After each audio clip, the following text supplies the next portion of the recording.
l'ange entra chez elle et lui dit : « Réjouis-toi, comblée de grâce, le Seigneur est avec toi. » Marie est disposée à recevoir le Kyrie de Dieu. Le feu de la Sainte Trinité a surgi dans le cœur de la fille de Sion. Kyrie kekaretomene, ainsi se traduit la salutation de l'ange dans le grec de l'Évangile. Kyrie kekaretomene peut être traduit « Ô toi qui as été tissé, tramé en ta personne, en ta vie, de cette même joie de lumière et d'amour infini qui se vit en Dieu. » Kyrie, aucune parole semblable n'a jamais été adressée par Dieu à une petite créature, car personne jusqu'alors n'avait été capable de correspondre du fond de sa liberté à une telle déclaration d'amour de la part du Très-Haut.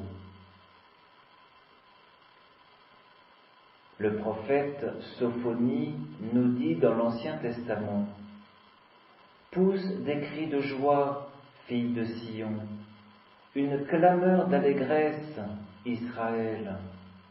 Réjouis-toi, triomphe de tout ton cœur, fille de Jérusalem. Adonai a levé la sentence qui pesait sur toi, il a détourné son ennemi. Le Seigneur est roi d'Israël au milieu de toi. Tu n'as plus de malheur à craindre. Ce jour-là, on dira à Jérusalem : sois sans crainte, Sion, que tes mains ne défaillent pas.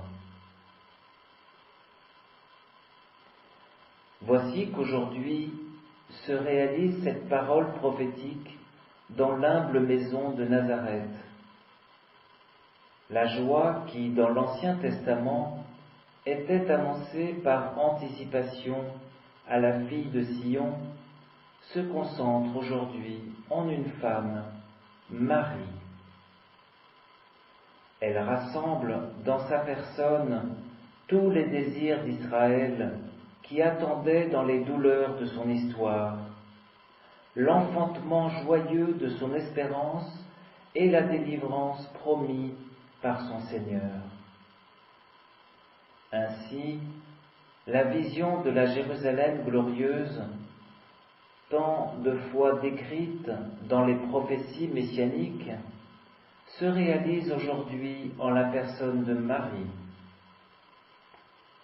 Et c'est dans la demeure de la nouvelle fille de Sion, dans le sein de Marie, que Dieu lui-même vient demeurer. Kyrie, soudain Marie est attirée à entrer dans la danse d'amour du Père, du Fils et du Saint-Esprit.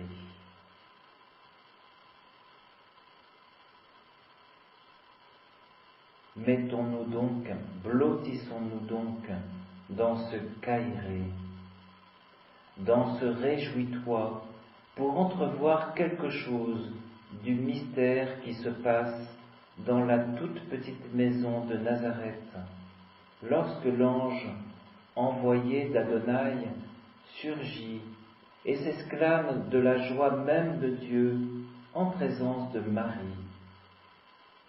Kyrie, réjouis-toi.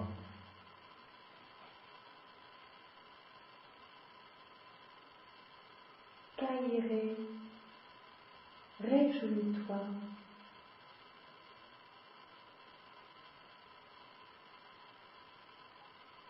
Kyrie, réjouis-toi. Réjouis-toi, Marie.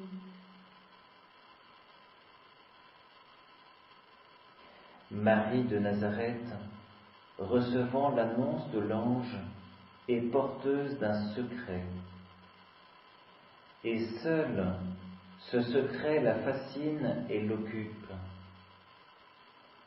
Ce secret est si profond qu'il tisse son être même.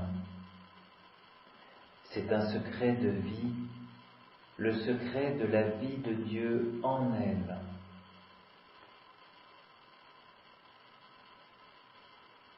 Ô Marie, donne-moi ton secret, ce secret de la vie de Dieu en toi.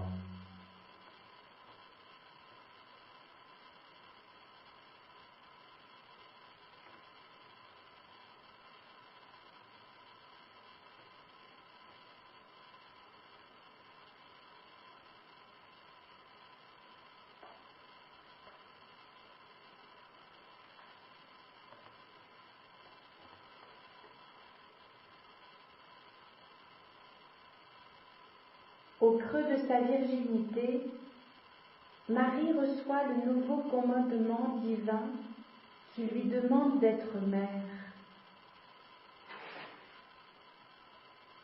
Le Seigneur est avec toi.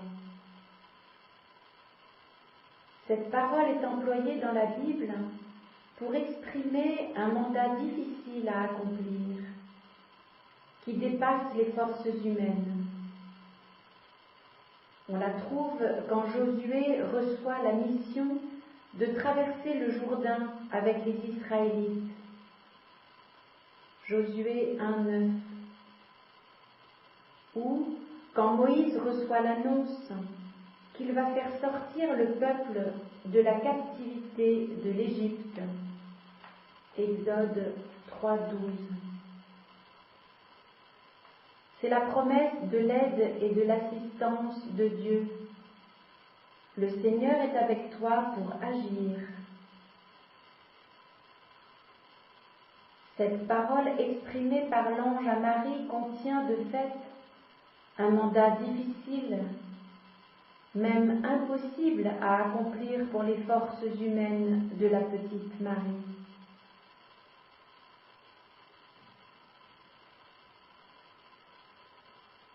Sois sans crainte, Marie, car tu as trouvé grâce auprès de Dieu. Voici que tu concevras dans ton sein et que tu enfanteras un fils, et tu l'appelleras du nom de Jésus. Il sera grand, et il sera appelé Fils du Très-Haut. Le Seigneur Dieu lui donnera le trône de David son père. Il régnera sur la maison de Jacob pour les siècles, et son règne n'aura pas de fin. Marie, en cette annonciation, reçoit le commandement divin qui lui demande d'être la mère du Très-Haut dans des conditions humainement irréalisables et sans aucune explication, là où seule la foi peut répondre. À l'écoute de la parole de l'ange, Marie est bouleversée. La première Ève avait été troublée à la voix du serpent qui venait troubler sa liberté en la séparant de l'amour. Le trouble de la nouvelle Ève allait guérir celui de l'ancienne. Se laissant bouleverser par le dessein du trop grand amour de Dieu. En son bouleversement, Marie offre amoureusement sa liberté.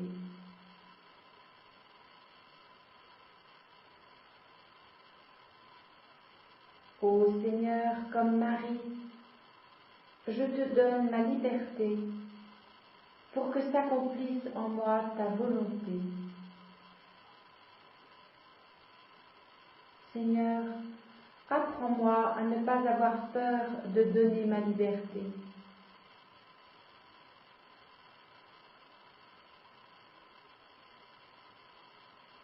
Seigneur, tu ne veux que mon bonheur.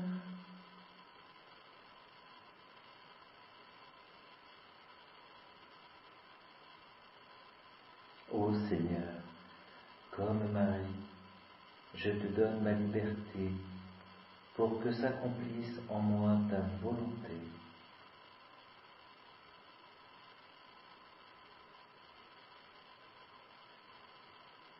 Seigneur, apprends-moi à ne pas avoir peur de te donner ma liberté. Seigneur, tu ne veux que mon bonheur.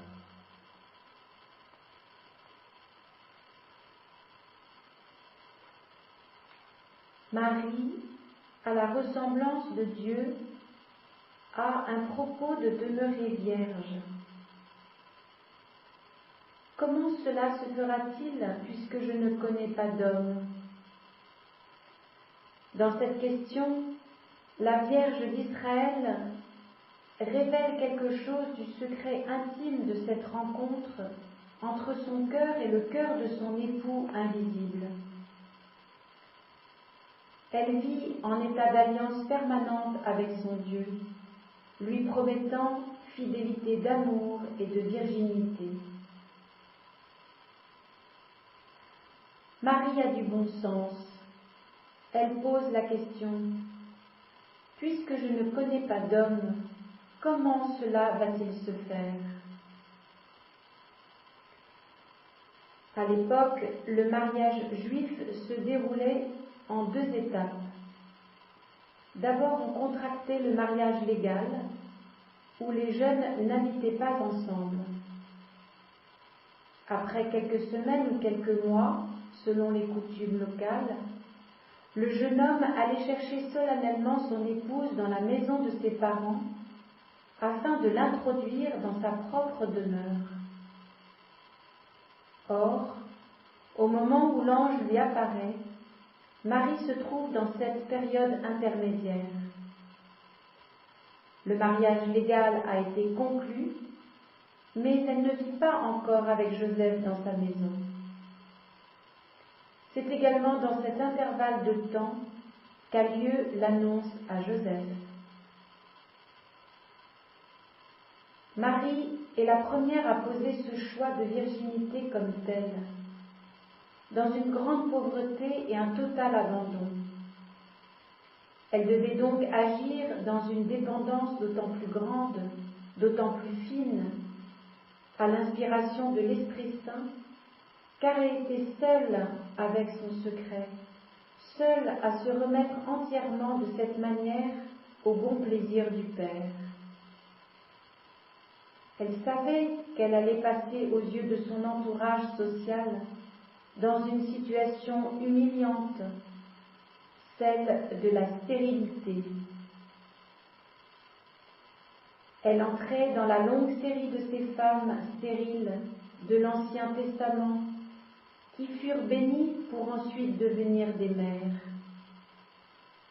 Sarah, Rebecca, Rachel, la mère de Samson, Anne, la mère de Samuel, et bien sûr sa cousine Élisabeth, qui pouvait elle aussi entonner son Magnificat à sa manière. Il a plu au Seigneur, chantait-elle, d'enlever ce qui causait ma honte parmi les hommes. Ô Marie, en te contemplant, peux-tu me donner quelque chose de ta virginité en mes pensées, en mes paroles et en mes actes?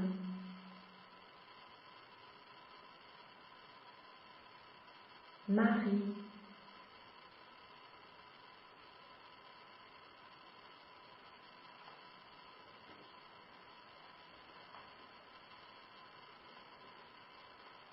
par son fiat, Marie devient responsable sur la terre d'une personne divine, son enfant. Le peuple d'Israël avait l'habitude de prononcer le Naaseh Benishma, c'est-à-dire « fais et tu comprendras », qui exprimait leur fidélité au commandement de Dieu. En prononçant son fiat, qu'il me soit fait. Marie n'entend plus faire ce qui est prescrit dans la loi des fils de son peuple. Il lui sera fait selon la loi de grâce qui, à l'instant même de sa réponse, fait irruption en elle par le Saint-Esprit. Qu'il me soit fait selon ta parole. Et l'ange la quitta. Le Verbe se fait chair.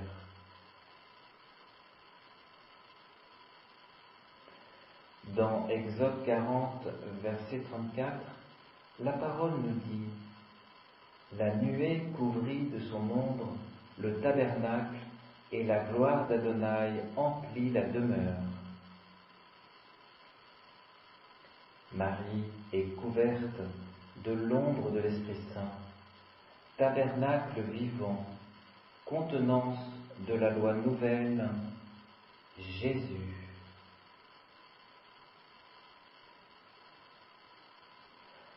Ô Jésus, tu es présent en Marie.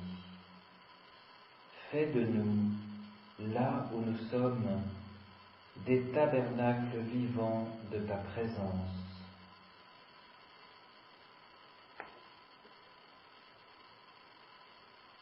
Jésus.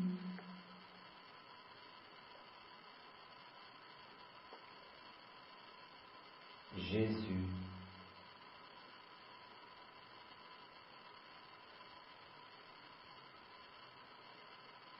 Jésus.